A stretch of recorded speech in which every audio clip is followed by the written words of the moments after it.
السلام عليكم، وان شاء الله كاع تكونوا بخير. نتوما تشاهدوا في هذا الفيديو. اليوم وليت معكم بوصفه جديده كاقتراح الوصفه من حلويات العيد.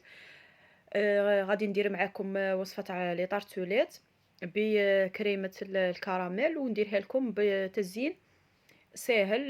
تجي مقرمشه، والعجينه تجي بزاف بزاف شابه. المقادير تاع العجينه نسحقوا فيها 250 غرام تاع المارغرين تكون طريه. تبغوا ديروا نصف الكميه ديروا 125 غرام تاع المارغرين. ندير معاها رشه تاع الملح، وندير حوالي 3 مغارف كبار تاع حلوه الترك اللي هي الشاميه، وندير 3 مغارف كبار تاع السكر الناعم نفوتهم في الصفايه نغربلهم. ودرك نزيد عطر الفانيلا، ولا تبغوا تزيدوا فانيلا سائله ولا بودره غبره، وتقدروا تستغنوا عليها خاطرش رانا دايرين حلوه الترك، والحلوه الترك تاني فيها نكهه شابه. نضيف حبة صفار بيض وحبة بيضة كاملة، تسمى بيضة وصفار بيضة. نخلط هاد المقادير بيدي ولا بالباتير ولا حتى اللي نتحصلوا على كريمة. من بعد نضيف كاس تاع النشاء مغربل، ونضيف معاه نصف مغرف صغيرة تاع خميرة الحلوى، ونبقى نزيد في الفرينة بالتدريج. نضيف الفرينة ونقعد نلايم في العجينة بيدي ونشوف. لا سحقينا الفرينة نزيد، الا كانت ما سحقيناش الفرينه نحبسو. المهم نزيدو الفرينه حتى لين نتحصلوا على عجينه تكون طريه بلا ما نعجنوها، نلموها غير بالاصابع. نتحصلوا على هذا القوام تاع العجينه كما راكم تشوفوا فيه يكون طري. ونديروها في بلاستيك غذائي وندخلها الثلاجه نصف ساعه. من بعد جبدتها من الثلاجه وبديت نعمر فيها في القوالب. انا استعملت هذه القوالب. هذه العجينه نفسها تقدروا تستخدموها في اي قطاعه طوابع تاع الصابلي. تقدروا ديروها دائري ولا قلوب ولا مربعات. تبغوا ديروها في هاد القوالب كيما درت انا تاع الطاغتولات، ولا تبغوا ديروها بشكلين، ديروا نصها في هاد القوالب ونصها الاخرى تطبعوها وتلصقوا حبه بحبه، حبه مع حبه. كيما راكم تشوفوا العجينه ما نغلظهاش بزاف وما نرققهاش بزاف، نديرها متوسطه خاطرش هاد العجينه غادي تجي تتفتت لو كان كاع تخشنوها شويه وما يعليش. وراه فيها الخميره الحلوه ما كترناش. نعمر كاع القوالب تاعي ومن بعد نديرها بالفرشات، نثقبها من تحت. ندخل البلا تاعي الاول يطيب، الفرن يكون مسخن من قبل وعلى درجه حراره متوسطه. كي نشوف هدات اللون ذهبي نخرجها، ونكمل نعمر القوالب بالعجينه اللي بقات لي. من بعد اللي خرجتهم من الفرن قلعتهم ليمول تاعهم ديموليتهم وخليتهم يبردوا مليح.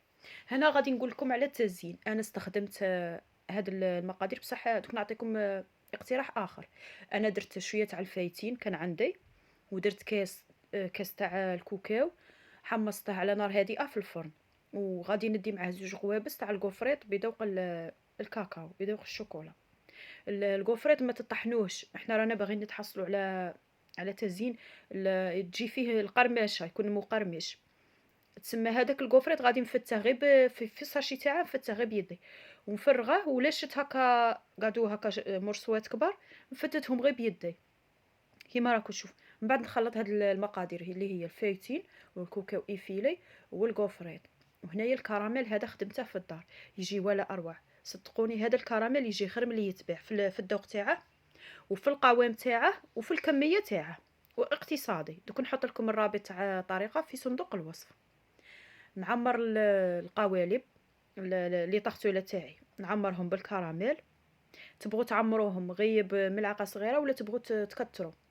المهم انا نص تاع الحلوى نعمرها بالكراميل، والنص اللي يبقى لي غادي نعمرها بهذا هذا التزيين اللي درته لها، اللي قلت لكم كوكاو محمص ايفيلي وشويه فايتين ودرت معاها الكوفريط. وغادي نعطيكم اقتراح اخر. تقدوا العجينه هذيك اللي خدمنا بها تخلوا منها شويه، تزيدوا عليها شويه الفرينه، تقصحوها وديروها في المجمد. من بعد ترابوها، وكي تعمروا الحلوى تاعكم عمروها بالمربى ولا بالكراميل ورابوا فوق هذيك العجينه ودخلوها طيب. هذا الاقتراح الاول. ولا تقدروا ديروا كيما درت انا.